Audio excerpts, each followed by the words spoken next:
Hello दोस्तों, नमस्कार, प्रणाम। हमारे यूट्यूब चैनल पे आप सभी लोग का स्वागत है। आशा करते हैं आप लोग स्वस्थ और मस्त होंगे, बहुत ही अच्छे होंगे। और बहुत प्यारी, बहुत दर्द भरी, बहुत ही सुंदर, बहुत ही पुरानी, बहुत ही पारंपरिक गीत है, रामायण गीत है। तो इस गीत को आप लोग सुने, अपना ढेर सारा प्यार सपोर्ट आशीर्वाद जरूर दें। कमेंट बॉक्स में अपनी राय भी दें। लाइक सब्सक्राइब शेयर नहीं किए तो जरूर करें, और एक बार हमारे चैनल से आप लोग जरूर जुड़ें। श्री रघुवर कोमल कमल नयन को पहनाओ जे माला,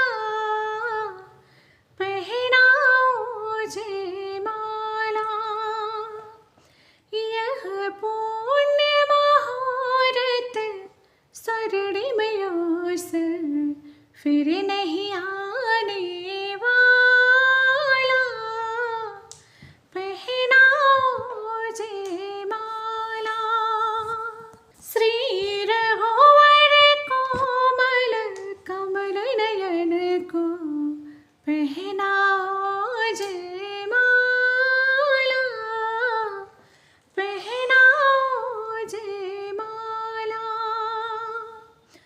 दो चार चरण चलते चलते श्री रघुवर तक से पहुँचे। जो छुई मुई के पल्लव हो, सिमटे सिमटे सकुचे सकुचे, सिमटे सिमटे सकुचे सकुचे। श्री राम चकित चित वे सीता का अद्भुत रूप निराला, पहनाओ जे माला।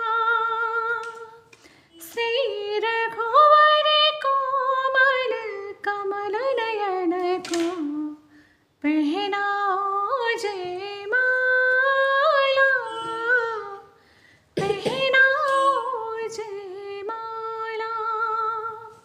यह पुण्य मुहूर्त स्वर्णिम अवसर फिर नहीं आने